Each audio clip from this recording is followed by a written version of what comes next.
Hi guys, कैसे हो आप लोग। बहुत दिन के बाद वीडियो बना रहा हूँ और होप आप लोगों ने दलाल स्ट्रीट मैगज़ीन ली होगी, उस पर आप लोग वर्किंग कर रहे होगे।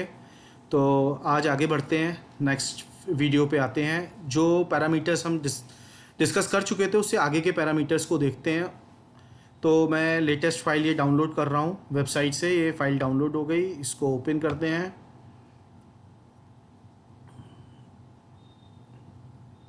मैं ज़ीरो से बिल्कुल वर्किंग स्टार्ट करता हूँ आप लोगों के लिए, सो दैट आप लोगों के लिए इजी रहे इसको देखना समझना। और यहाँ से थोड़ा सा साइज़ फ़ॉन्ट का बढ़ा लेते हैं, रीडेबल हो जाए। और यहाँ से जो ये डाटा है इसको हम डिलीट करते हैं। ये ऊपर वाले डाटा का कोई यूज़ नहीं होता।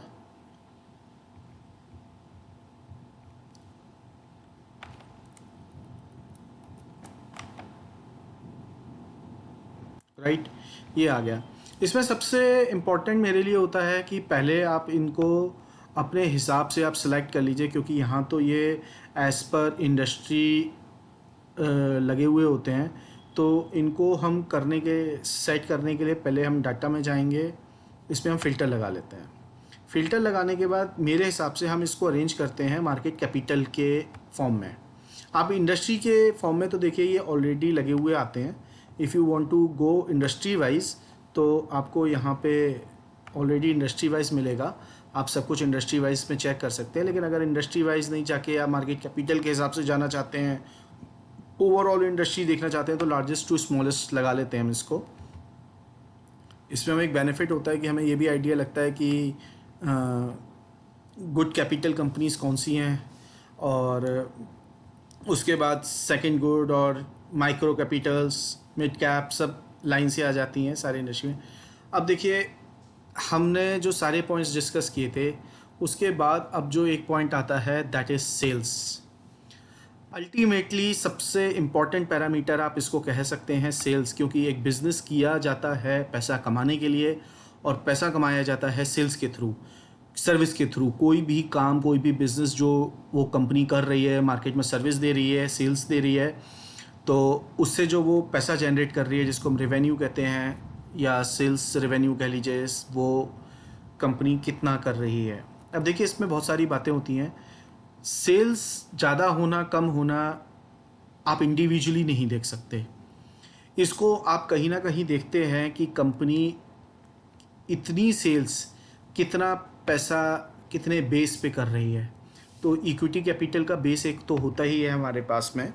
उसके बाद हमारे पास रिजर्व्स का बेस होता है जो बुक वैल्यू पर शेयर के हिसाब से है। तो मैंने आपको बताया था, बुक वैल्यू पर शेयर को आप नंबर ऑफ़ शेयर से मल्टीप्लाई कर देंगे तो टोटल रिज़र्व या टोटल वर्थ आ जाएगी। इसके अलावा अगर आप फिर भी और भी चीज़ें सेल्स को आप देखना चाहते हैं तो आप सेल्स देख सकते हैं मार्केट कैपिटल के अगेंस्ट में, कि एक्चुअल में मार्केट कैपिटल ओवरऑल कितने की, अगर खाली शेयर्स की प्राइस की टर्म्स में कैलकुलेट किया जाए तो उसके सारे शेयर्स जितने मार्केट में हैं, अगर प्रेजेंट रेट पे जो भी इस समय रेट चल रहा है उस पे अगर हम वो सारे शेयर खरीदें तो वो कंपनी कितने रुपए की है, दैट इज़ मार्केट कैपिटल। इसके अगेंस्ट में भी देखते हैं, जिसको प्राइस टू सेल्स रेशियो भी कहा जा सकता है, कि प्राइस यानी मार्केट कैपिटल और सेल्स हो गई जो सेल्स है, राइट। तो इसके अगेंस्ट देखते हैं एंटरप्राइज वैल्यू के अगेंस्ट में भी आप देख सकते हैं। एंटरप्राइज वैल्यू बहुत कॉमन फंडा नहीं है, इसको बहुत कम लोग देखते हैं, but it's very good thing and very important thing. Enterprise value basically होता है the real value of the company, real value of the company in terms of कि मार्केट कैपिटल तो हमने खाली शेयर प्राइस के हिसाब से निकाल लिया, कि शेयर प्राइस को नंबर ऑफ शेयर्स जितने मार्केट में हैं उससे मल्टीप्लाई किया और निकल के आगे कि इतने रुपए की कंपनी है। बट इसमें से आप कंपनी की लायबिलिटी तो माइनस कीजिए। आपकी नज़र में कंपनी इतने की है, लेकिन कंपनी पे कर्जा जितने रुपए का है वो भी तो इसमें एडजस्ट होना चाहिए। और कंपनी पे इतने कैपिटल के अलावा अगर कंपनी के अंदर कोई कैश पड़ा है या कोई लिक्विड फंड्स पड़े हैं जिसको कंपनी कभी भी यूटिलाइज कर सकती है, एक पैसा पड़ा है, तो आप उसको भी तो एडजस्ट करेंगे। आप ऐसे समझिए इस बात को कि आपने एक दुकान खरीदनी है, एक शॉप आपने बाय करनी है, आपने उस शॉप की वैल्यू लगाई कि ये शॉप मैं 1 लाख रुपए की खरीदूंगा।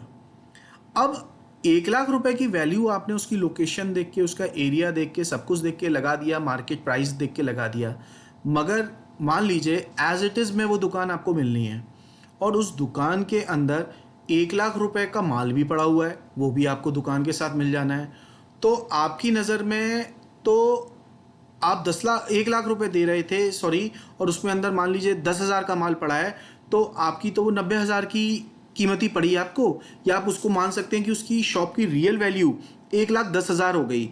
1 लाख मार्केट वैल्यू और 10,000 का उसके अंदर माल भी पड़ा हुआ है। इसी तरह से हम देखते हैं मार्केट कैपिटल और एंटरप्राइज वैल्यू को। मार्केट कैपिटल यहाँ वाई कॉलम में शो हो रहा है, एंटरप्राइज ए बी में शो हो रहा है। मार्केट कैपिटल में क्या किया जाता है कि इतना मार्केट कैपिटल है, प्लस जब आप इसको खरीदेंगे तो आपको जो कर्जा कंपनी के ऊपर चल रहा है वो भी आपके ऊपर आ गया, तो आपको वो कर्जा भी पे करना है। तो आप इसमें इस कर्जे को भी जोड़ दीजिए, जो भी डेप्ट चल रहा है। डेप्ट टू इक्विटी रेशियो जैसे 0.41 आना है, इसके बेसिस पे निकाला जा सकता है कि कितना कर्जा है कंपनी के ऊपर। तो उसके कैपिटल का लाइक जितना भी टोटल है उसमें 0.41% उसने कर्ज ले रखा है, तो वो इसमें आप ऐड कर दीजिए। तो क्या हुआ, ये कैपिटल की वैल्यू है कंपनी की, इसमें जो कर्ज आपको और एक्स्ट्रा पे करना पड़ेगा वो भी आपने ऐड कर दिया, तो ये रियल वैल्यू निकल के आई कि इतने रुपए आपको इस कंपनी के पड़ेंगे अगर आप इस कंपनी को टोटल बाय करते हो। लेकिन अब एक चीज़ और, कर्जा आपके ऊपर आ गया, आपको खरीदना है। अब कंपनी में अगर कोई कैश पड़ा है, कोई लिक्विड फंड पड़े हैं, तो वो भी तो आपके काम आएंगे। तो वो इसमें से आप माइनस कर दीजिए। क्यों? क्योंकि वो आपको बेनिफिट मिल जाएगा, तो उस पैसे को आप कर्ज के अगेंस्ट में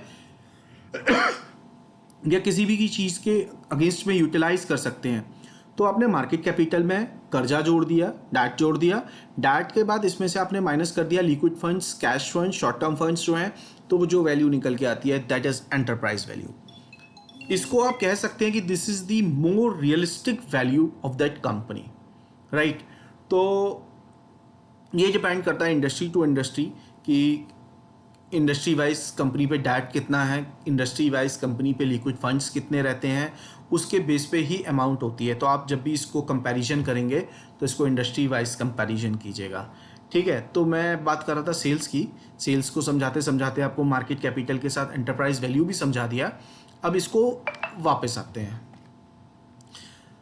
अब सेल्स का मैंने फंडा दिया। अब सेल्स के बाद जो दूसरा ऑप्शन आता है, कंपनी कितनी ज़्यादा सेल्स कर रही है, कितने कैपिटल के, कितने रिजर्व्स के अगेंस्ट में, ये आपने देखना है मार्केट कैपिटल के अगेंस्ट में। अब दूसरी चीज़ है, उस सेल्स के अगेंस्ट में कंपनी प्रॉफिट कितना कमा रही है। इंडस्ट्री वाइज हम इसको कंपेयर जब करेंगे तो जो कंपनी जितनी सेल के अगेंस्ट में जितना ज़्यादा प्रॉफिट कमाएगी, यानी उसका नेट प्रॉफिट मार्जिन उतना हाई होगा। जो कंपनी जितने जितने ज़्यादा नेट प्रॉफिट मार्जिन पे काम कर रही है वो उतना पॉजिटिव है। वैसे तो आज के समय में इट्स टू कॉम्पिटिटिव, तो कंपनीज 3-3, 4-4, 5-5% पे भी काम कर रही हैं। जो हाईली कॉम्पिटिटिव इंडस्ट्री होती है वहाँ तो काफ़ी कम मार्जिन पे भी काम किया जाता है, लेकिन ये मार्जिन जितना ज़्यादा उतना अच्छा। यानी कंपनी को जितना मार्जिन होगा उसके पास उतना लीवरेज है मार्केट प्ले करने का। कहीं वो अपने मार्जिन को रिड्यूस करके भी वो प्रॉफिट में रह सकती है और मार्केट में कंपटीशन को फाइट कर सकती है। ये उसका एक बहुत बड़ा स्ट्रॉन्ग पॉइंट होता है। अब कोई कंपनी 6,000 करोड़ की कैपिटल के अगेंस्ट में 2,45,667 की सेल्स करती है और दूसरी कंपनी 369 करोड़ की इक्विटी कैपिटल के अगेंस्ट में 1,35,963 की सेल्स करती है, तो आप इस बेस पे इसको कंपेयर कर सकते हैं कि which company is good. Good और बैड नहीं, इंडस्ट्री वाइज ये मैटर करता है, दोनों अलग अलग इंडस्ट्री की हैं कंपनीज, तो इसलिए हम कंपेयर नहीं कर सकते। बट कम पैसा लगा के ज़्यादा सेल्स निकालने वाली कंपनी नेचुरल है बेटर होगी। तो जब आप इसको इंडस्ट्री वाइज कंपेयर करेंगे तो कम से कम इक्विटी कैपिटल पे ज़्यादा से ज़्यादा sales, it means that company is too good. फिर कम से उस सेल्स पे ज़्यादा से ज़्यादा नेट प्रॉफिट निकालना वो और अच्छा होता है। तो इसको जैसे हम अगर करना चाहें कैलकुलेट, तो मैं ये आगे आपको कैलकुलेशन थोड़ी सी बताता हूँ। हाइड कर लेते हैं। अब देखिए, आप इसको इस तरह से यहाँ पे कैलकुलेट कर सकते हैं कि net profit divided by sales, this और इसको परसेंटेज में भी कर सकते हैं, नहीं तो इंटू 100 कर दीजिए, ये आ गए। यानी कि ये कंपनी 13% के मार्जिन पे काम कर रही है। और अगर मैं इसको ड्रैग करता हूँ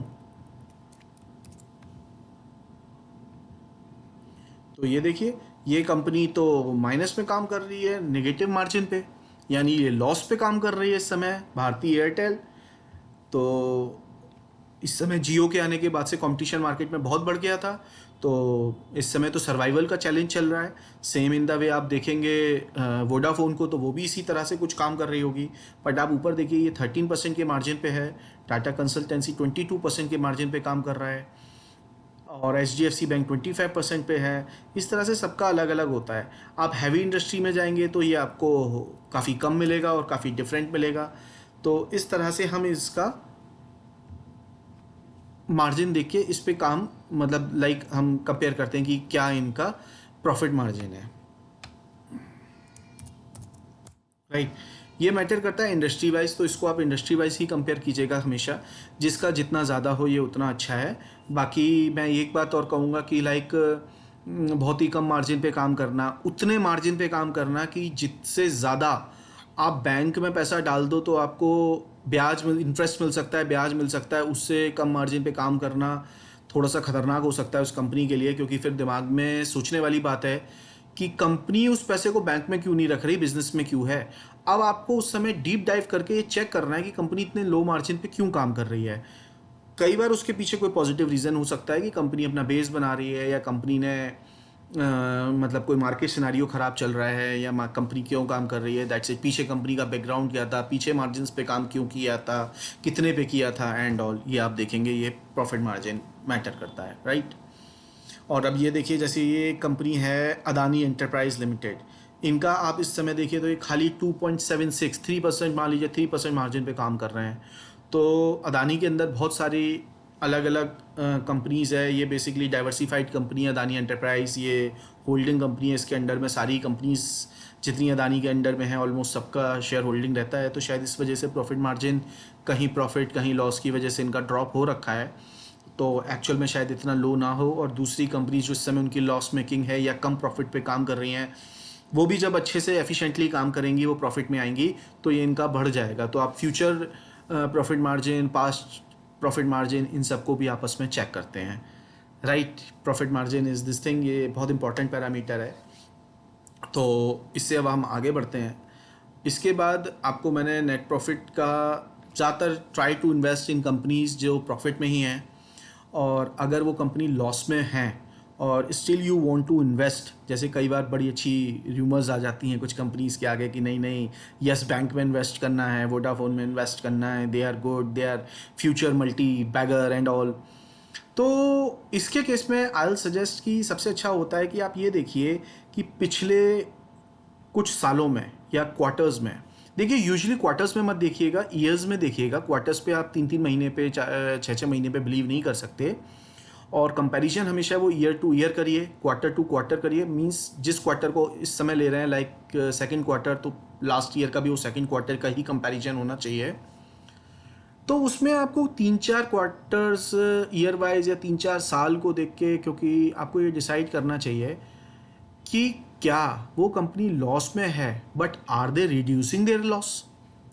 उनका लॉस ईयर बाय ईयर क्या कम होता जा रहा है, यानी कम हो रहा है, तो एक टाइम आएगा जब वो प्रॉफिट में आ जाएंगे, तो yes you can go had and invest. Same way में देखिए कर्ज, डेट, क्या डेट भी कंपनी अपना रिड्यूस कर रही है, उसका लॉस पे क्या इम्पैक्ट है, तो वो भी एक चीज़ होती है कि जिससे आप ये आइडिया लगा सकते हो यस ये कंपनी फ्यूचर में मल्टी बैगर बनेगी कि नहीं। अगर उसका लॉस बढ़ता ही जा रहा है, लॉस वैसे ही चल रहा है, डेट भी कम नहीं हो रहा, डेट बढ़ता जा रहा है, तो बिवेयर, बहुत बड़ा रिस्क आप ले रहे हैं। और बाकी आपकी कैलकुलेशन और आपकी सोच पे भी फ़र्क पड़ मतलब डिपेंड करता है कि आप किस तरह से उस चीज़ को देख रहे हैं। समटाइम्स मिरेकल्स भी होते हैं, और लोगों की मतलब एक्स्ट्राऑर्डिनरी अप्रोच उनको बहुत अच्छा प्रॉफिट भी मार्जिन प्रॉफिट दिला देती है, राइट। ईपीएस मैंने अर्निंग पर शेयर आप लोग को बताया था, लाइक पर शेयर कितना कंपनी कमा रही है। और कई बार ये भी होता है कि सेल्स को हम डिवाइड करते हैं नंबर ऑफ़ शेयर से, तो पर शेयर सेल्स भी हमें पता चलती है, वो भी कई बार इंपॉर्टेंट होती है। पर शेयर सेल्स को हम प्राइस से कंपेयर करते हैं इसकी कंपनी के, डिविडेंड, डिविडेंड भी मैंने आपको पीछे बताया था, कंपनी अपना जो शेयर आपसे शेयर कर रही है प्रॉफिट को, that is dividend. Debt equity ratio, company पे कितना कर्ज है, 0.41, यानी इसका मतलब है कंपनी पे जितने असेट्स हैं उसके अगेंस्ट में कंपनी पे, मतलब अगर असेट इज़ 1 तो 0.41 उस पे कर्जा है, राइट, उसके अगेंस्ट में ये चीज़ होती है। 0 कंपनी पे कोई कर्जा नहीं। 0.67 कंपनी पे 1 रुपए के असेट्स हैं तो 0.67 पैसे के कर्जा भी है। और डिपेंड करता है, like it's a banking industry, HDFC bank. Banking industry में यूजली आप देखोगे तो डेट रहता ही रहता है। मैंने आपको बताया ना, हर चीज़ का कंपैरिजन इंडस्ट्री वाइज होता है। अगर वो इंडस्ट्री ही ऐसी है जो कर्जे पे ही काम करती है, लाइक बैंकिंग इंडस्ट्री, उन पे जो पैसा वो बाहर से लेते हैं वो उसको एज अ लोन शो करते हैं अपने आप में, तो नेचुरली वो रहेगा खुद का पैसा एंड ऑल। ये देखिए, ये ओनली मतलब 4 times, can you believe this, this is HDFC। इसीलिए मैंने आपको बताया था कि बैंक्स पे ज़्यादा ही रहता है, 4 टाइम्स, यानी असेट्स हैं 1 रुपए के तो 4 रुपए 11 पैसे के कर्जा है उनके ऊपर। बट बैंकिंग में ये अच्छा ही माना जाता है। डिपेंड करता है कि आपका और कंपनीज के और बैंक्स के कंपैरिजन में, प्राइवेट बैंक से कंपैरिजन में से देखिए। Like in the same way आई से कि ICICI बैंक पे ये कम है 1.44, यानी 1 रुपए के असेट्स हैं तो 1 रुपए 44 पैसे के इन पे हैं। SBI 1.81, Bajaj finance, Kotak bank, इस तरह से आप देखिए। ITC कोई कर्जा नहीं एंड ऑल, ठीक है, तो ये डेट हो गया। इसके बाद आते हैं return on net worth. Return on net worth क्या होता है? Return on net worth basically होता है, मैंने आपको बताया था, कंपनी अपनी पूरी वैल्यू पे, यानी this is book value multiplied by number of shares in the market, तो ये टोटल कंपनी की वर्थ बनती है। उस पे कंपनी कितना प्रॉफिट कमा रही है, यानी profit divided by total worth of the company, तो ये आता है net return on net worth. इसको आप शॉर्ट में करना चाहें तो हम EPS ले लेते हैं नेट प्रॉफिट की जगह, यानी पर शेयर प्रॉफिट। अगर हम यहाँ पर शेयर प्रॉफिट ले रहे हैं तो हम बुक वैल्यू पर शेयर भी ले सकते हैं। तो इट्स वेरी सिंपल कि EPS यानी प्रॉफिट पर शेयर डिवाइडेड बाय नेटवर्थ पर शेयर 730, तो आपका आता है 6.73। रिटर्न ऑन नेटवर्थ जितना अच्छा हो ये उतना अच्छा होता है। देखिए, इस डाटा में कुछ कमियां भी हैं, कमियां नहीं कहेंगे, हर चीज़ आपको ये नहीं दे सकते। इन्होंने खाली नेटवर्थ पे रिटर्न्स आपको दिए, इसमें आपको return on capital, return on equity नहीं मिलेगा। इस डाटा में एक बहुत बड़ी कमी है जो मतलब कमी नहीं है, एक चीज़ है सिर्फ, जो एक पैरामीटर ये अवेलेबल नहीं कराते, जिसके लिए मैंने इनसे कई बार डिमांड की है, बट अभी तक इन्होंने शायद उस चीज़ की तरफ सोचा नहीं है। That is EBITDA. आप सेल्स दे रहे हैं, आप नेट प्रॉफिट दे रहे हैं, लेकिन सेल्स और नेट प्रॉफिट के बीच में एक चीज़ होती है EBITDA, earning before income tax depreciation and amortisation. तो that is very much important, वो भी इन्हें देना चाहिए। एबिटा के अगेंस्ट में भी sales and all net profit हम कंपेयर करते हैं, जो कि काफ़ी अच्छा होता है। बट चलिए कोई बात नहीं, अब मैंने ये मोटा मोटा पैरामीटर आपको बता दिया। अब इससे आगे चलते हैं, आपको एक बहुत इंपॉर्टेंट पैरामीटर बताता हूँ। अब हम इसके बाद शुरू करेंगे कैलकुलेशन करना कि शेयर्स की कैलकुलेशन हम किस तरह से निकालते हैं और किस तरह से हमको ये चेक करा जाता है कि ये फंडामेंटली इन्वेस्टमेंट कंपनी कितनी स्ट्रॉन्ग है, इसकी वैल्यूएशन कैसी है, हमें इसे इन्वेस्ट करने की सोचनी चाहिए, नहीं सोचनी चाहिए, वैल्यूएशन कैसे चेक करते हैं, राइट। तो स्टेप बाय स्टेप्स हम चलेंगे, चीज़ों को एक एक करके हर वीडियो में लेंगे कि कैसे हमने इसको चेक करना है। अब मैं मोस्टली आपको बता चुका हूँ कि क्या चीज़ें रहती हैं, क्या पैरामीटर रहता है, किस चीज़ को क्या कहते हैं, बट ठीक है, आपको कैलकुलेट करना भी सिखाएंगे। एक चीज़ रह गई जो मैं आपको बताना चाहूँगा, लाइक इन फंडामेंटल्स के अलावा बहुत ज़रूरी होती है, that is share holding. Share holding होती है कि लाइक मार्केट में इतने करोड़ के शेयर्स मार्केट में हैं, इतने रुपए की फेस वैल्यू से, ठीक है। अगर आप इसको 10 रुपये से डिवाइड करते हैं तो आपको नंबर ऑफ़ शेयर्स मार्केट में कितने हैं 10 रुपये के हिसाब से वो पता चल जाता है, मैंने पहले भी बताया था। तो यानी 644.5 crore shares are there in the market. तो उसी बेस पे अब ये शेयर्स का रेशियो क्या है, किसके पास कितने हैं, इन शेयर्स में से जो कंपनी के ये नंबर ऑफ शेयर्स हैं ये मालिक के पास कितने हैं, कंपनी के प्रमोटर, कंपनी के ओनर, जो कंपनी का मैनेजमेंट है, जो कंपनी को चला रहा है, कंपनी की डिसीजंस ले रहा है, उन पे कितने हैं। तो ये होता है प्रमोटर होल्डिंग। ये बहुत इंपॉर्टेंट पैरामीटर है, बहुत बहुत ज़्यादा इंपॉर्टेंट, क्योंकि हम ये मानते हैं कि जितने ज़्यादा प्रमोटर होल्डिंग है उतना ही ज़्यादा कॉन्फिडेंस है प्रमोटर को, ओनर को, मैनेजमेंट को अपनी कंपनी पे, तभी तो उन्होंने ज़्यादा से ज़्यादा शेयर्स अपने पास रखे हुए हैं।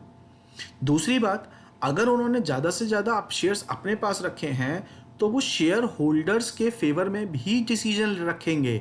वो चांसेस कम है कि वो शेयर होल्डर को चीट करें। वो ज़्यादातर ऐसा कुछ करेंगे कि वो डिविडेंड ठीक से देंगे, इन्वेस्टमेंट ठीक रहेगा, सब कुछ अच्छा रहेगा, क्योंकि वो खुद भी ओनर्स भी शेयर्स को रखे हुए हैं। हाँ, समटाइम्स आप देखोगे कि जैसे ITC limited is a very good company, लेकिन इसमें आप देखोगे कि प्रमोटर शेयर होल्डिंग इज 0। तो आपको इससे घबराना नहीं है कि प्रमोटर ओनर के पास कोई नहीं है, नहीं, basically it's a management run company. जो मैनेजमेंट रन कंपनी होती है उनके ओनर नहीं होते, इसलिए उनके पास शेयर नहीं होते, तो वो सारे के सारे शेयर आपको इंस्टीट्यूशंस में मिल के दिखते हैं, मतलब मैनेजमेंट ने जो किया हुआ है। तो इनके केस में आप मैनेजमेंट इंस्टीट्यूशनल ओनर्स को देखिए कि इनके पास कितने शेयर हैं। देखिए, प्रमोटर के पास ज़्यादा से ज़्यादा शेयर होना बहुत अच्छी बात है, मैंने आपको पहला पैरामीटर बताया। दूसरा पैरामीटर है प्रमोटर के बाद इंस्टीट्यूशनल्स पे, like high net worth investors, HNIs, बड़े बड़े कॉरपोरेट्स, बड़े बड़े इन्वेस्टर्स, उनके पास कितने परसेंट शेयर्स हैं। ये भी जितने ज़्यादा हो उतना अच्छा होता है, क्योंकि इतनी बड़ी ऑर्गेनाइजेशंस लाइक LIC, UTI और राकेश झुनझुनवाला जैसे लोग, और इनको ये बहुत बहुत रिसर्च करके बाय करते हैं इन शेयर्स को, और कंपनीज बाय करती हैं, फॉरेन FIs, DIs। तो इनका जो, अगर इन्होंने किसी कंपनी में इन्वेस्ट किया है, it means they are very much confident कि कुछ है कंपनी के अंदर। तो इसको भी आप ट्राई कर सकते हैं। तो इम्पॉर्टेंट है पहला प्रमोटर होल्डिंग, सेकंड इम्पॉर्टेंट है इंस्टीट्यूशनल होल्डिंग, और सबसे खराब है pledge. Pledge is basically owner अपने शेयर्स को, परसेंटेज ऑफ शेयर्स को जब मार्केट में कर्जे पे दे देता है, मॉर्टगेज कर देता है और उस पर पैसा उठाता है, दैट इज प्लेजिंग। आई से कि प्लेजिंग एक कंप्लीटली तो नहीं कहूँगा, लेकिन हाँ, एक फिर भी अवॉइड कीजिए प्लेजिंग वाले शेयर्स, और या फिर ये पता कीजिए कि वो प्लेजिंग क्यों करी गई है, कितने परसेंट शेयर की करी गई है और किसको करी गई है। तो इतना डीप समटाइम्स हम नहीं जाते, बट अगर आप जा सकते हैं इट्स वेरी गुड। सारा डाटा आपको मार्केट ऑनलाइन मिलता है, तो वो है। बट यूजली जैसे मैं एज अ लेमैन एकदम से देखूंगा तो आई विल अवॉइड कि अगर कहीं बहुत ज़्यादा परसेंटेज होल्डिंग प्लेजिंग में पड़ी है, लाइक हम प्रेफर करेंगे कि एटलीस्ट इससे तो कम ही हो प्लेजिंग, और प्लेजिंग ना ही हो तो अच्छा है। प्लेजिंग और डेट, ये दो चीज़ें जितनी लो हों उतना अच्छा होता है उस शेयर के लिए, दैट इज़ टू गुड, ठीक है। और नंबर ऑफ़ शेयर तो आपको बताया ही था कि आप कितने हैं जो इनके पास हैं, और उसके बाद आता है मार्केट कैपिटल। मैंने आपको बता दिया। प्राइस ये इन्होंने दिया हुआ है कि ये 30 जून को जब इन्होंने सारा रिकॉर्ड लिया तो क्या प्राइस था, 52 weeks high and low. Okay, ये यूजुअली शॉर्ट टर्म इन्वेस्टर्स या ग्रोथ इन्वेस्टर्स के लिए रहता है कि आप समटाइम्स जब शेयर को बाय करते हैं तो आपको एक आइडिया लेना होता है कि शेयर अपने 52 वीक्स यानी एक साल के हाई से कहाँ स्टैंड कर रहा है और लो के आसपास कहाँ स्टैंड कर रहा है। अगर लो के पास है तो क्यों है, हाई के पास है तो क्यों है। अगर आप वीक मार्केट में किसी शेयर को हाई की तरफ देखते हैं तो इट मीन्स वो स्ट्रांग है। मार्केट गिर रहा है, वीक मार्केट है, लोग शेयर्स बेच रहे हैं, लेकिन ये शेयर स्टिल 52 वीक्स के हाई के आसपास है, समथिंग गुड, कुछ है, स्ट्रांग है कंपनी। और चढ़ते हुए मार्केट में भी, बहुत स्ट्रांग मार्केट में भी, जैसा कि आजकल चल रहा है, कोई शेयर लो के आसपास है तो एटलीस्ट उसको चेक कीजिए। रीज़न क्या है कि वो 52 वीक्स के आसपास है। वहाँ आपको अपॉर्चुनिटी भी मिल सकती है और वहाँ आपको कोई बहुत बड़ा लॉस भी हो सकता है कि कुछ गलत हो रहा हो। एंटरप्राइज वैल्यू मैंने आपको बताया कि ये क्या होता है, और ये इंडस्ट्री के हिसाब से देखते हैं। फिर आ गया PE रेशियो, बहुत फेमस रेशियो, जिसको इनिशियली सबसे पहले लोग यूज़ करते हैं कि शेयर सस्ता है कि महंगा है, ये डिसाइड करने के लिए। इसके बाद ही सारी कहानी शुरू होती है। और मैं कहूँगा कि इसको यूज़ करना गलत भी नहीं है, वो गलत भी नहीं है कि शेयर है कि सस्ता है कि महंगा है। मैं अपने नेक्स्ट वीडियो से अब कैलकुलेशन पे वर्किंग शुरू करूँगा और मैं आप लोगों को बताऊँगा कि हम क्या क्या पैरामीटर कैलकुलेट करते हैं, क्या क्या पैरामीटर हमको इनिशियली देखने चाहिए मोटे मोटे, और हम क्या देख सकते हैं। बहुत सारे पैरामीटर आप भी नए नए सर्च करके ला सकते हो, मुझसे पूछ सकते हो कि वो क्या है। मैं आपको बता दूं फिर से कि इसमें एबिटा नहीं आता, तो एबिटा वाले पैरामीटर्स आपको यूज़ करना थोड़ा सा मुश्किल पड़ेगा। फिर भी मोटी मोटी कैलकुलेशन के लिए आप एबिटा की जगह पे सेल्स यूज़ कर लीजिए, बट हर चीज़ तो नेट प्रॉफिट और सेल्स के अगेंस्ट में नहीं कैलकुलेट होती। तो एबिटा आप सारे पैरामीटर्स चेक करने के बाद जब सिलेक्ट करेंगे शेयर्स, उनका बीएसई की वेबसाइट पे जाके, एनएसई की वेबसाइट पे जाके या किसी और अच्छी वेबसाइट पे जाके आप एबिटा निकाल के उसकी फर्दर कैलकुलेशन कर सकते हैं। तो नथिंग टू वरी अबाउट। बाकी मोस्टली सारे पैरामीटर इसके अंदर मिल जाते हैं। इनिशियल लेवल पे आप इसकी कैलकुलेशन बहुत अच्छी कर सकते हैं। चलिए, टेक केयर, गुड बाय। दराज स्ट्रीट मैगज़ीन पे वर्किंग कीजिए। डाटा को जितना एनालाइज करेंगे, जितना खगोलेंगे, जितना उठापटक करेंगे, उतनी लर्निंग होती है, उतने क्वेश्चंस आते हैं। जितने क्वेश्चंस आते हैं उतने आंसर्स मिलते हैं। आंसर्स खुद से ढूंढिए, पूछिए, पर आंसर ढूंढिए, निकालिए। ये खुद के लिए एक चैलेंज होता है और इससे बहुत लर्निंग होती है, और फिर आप लोग मुझे भी बताया करोगे, राइट। चलो, गुड बाय, टेक केयर।